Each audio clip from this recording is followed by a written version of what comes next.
நாளைக்கு ஈழத்தினுடைய படிப்பினையை பாடமாக கற்றுக்கொண்டு என் தமிழ்நாட்டு இளைஞர்கள் இங்கு படமாக காட்சியளிக்கிற எங்கள் தோழர் தமிழரசன் வழி வந்தவர்கள், என் தமிழீழ தேசிய தலைவர் வழி வந்தவர்கள், எங்கள் மாவீரனார் வீரப்பனார் வழி வந்தவர்கள் ஒரு கணம் சிந்தித்தால்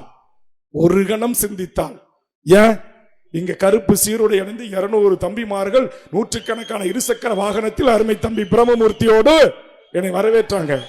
இங்க எங்க சரவணமூர்த்தியோட இருக்காங்க, எங்க மோகன்ராஜோட இருக்கிறாங்க, இங்க இருக்கிற என் கட்சியினுடைய முன்னணி நிர்வாகிகளோடு இருக்கிறாங்க, என் தம்பி சுரேஷோடு இருக்கிறாங்க. சாதி மதங்களை கடந்து இந்த சேலம் மாநகர மாவட்டத்தில் அனைத்து என் தமிழ் சாதிகளும் எனக்கு பின்னால் இருக்கிறது. வந்து சேர்ந்திருக்கிற சந்தோஷ் என்ன சாதின்னு தெரியாது, சிட்டி செந்தில் என்ன சாதின்னு தெரியாது, முனீப் என்ற பேர் எந்த சமூகத்தை சேர்ந்தவர் எனக்கு தெரியாது.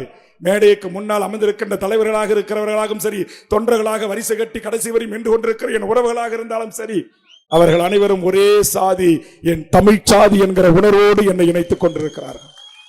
இன்றைய தினம் கட்சியிலே இணைந்து இங்கு மிகச்சிறப்பாக பேசிய என் தங்கை இலக்கியா, ராமேஸ்வரம் தீவில் ஒரு தீவில் மீனவ கிராமத்தில் பிறந்தார். அது மீனவர் கிராமத்தில் பல சாதி பிரிவுகள் இருக்கிறது. ஆனால் நான் அந்த தீவில் பிறந்த தங்கை என்று சொன்னார். நான் சாதி கேட்கவில்லை, நான் எதற்காக இதை இங்கு பதிவிடுகிறேன் என்று சொன்னால், இப்படி ஒற்றுமையாக வாழுகிற நாம் இங்கு எந்த ஒரு பிரிதொரு மொழிவழி தேசிய இந்த மக்களுக்கு எதிராக இல்லை, கலவரத்தில் ஈடுபடவில்லை, பிரிதொரு மாநில மக்களுடைய உயிருக்கு அச்சுறுத்தல் ஏற்படவில்லை. ஆனால் என்ன, கேரளத்தில் நம்முடைய சாந்தவேல் சாமி கும்பிட போனான், கேரளாவை சுத்தி பார்த்துட்டு சொன்னா, எங்க பார்த்தாலும் ஆறு ஓடுது, எங்க பார்த்தாலும் நீரா இருக்கு, அற்புதமான இயற்கை எயில், கொஞ்சம் இவ்வளவு நீரை வச்சிருக்கிறீங்களே, அந்த முல்லை பெரியாறு 152 அடி தண்ணியை உயர்த்துவதற்கு அனுமதிச்சா என்னன்னு ஒரு டீ கடையில் உட்காந்து ஐயப்பன் கோயிலுக்கு போன சாமி விவாதிச்சான்.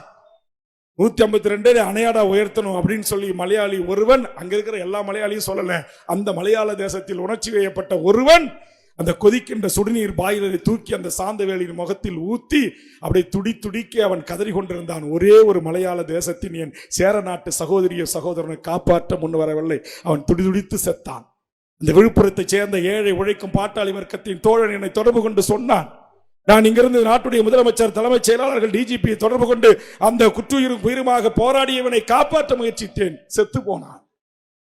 காவேரியில் நீர் கேட்டதற்காக எத்தனை தமிழர்கள் 91, 93களிலே அடித்து கொலை செய்யப்பட்டு காவேரி ஆற்றிலே தூக்கி வீசினார்கள்.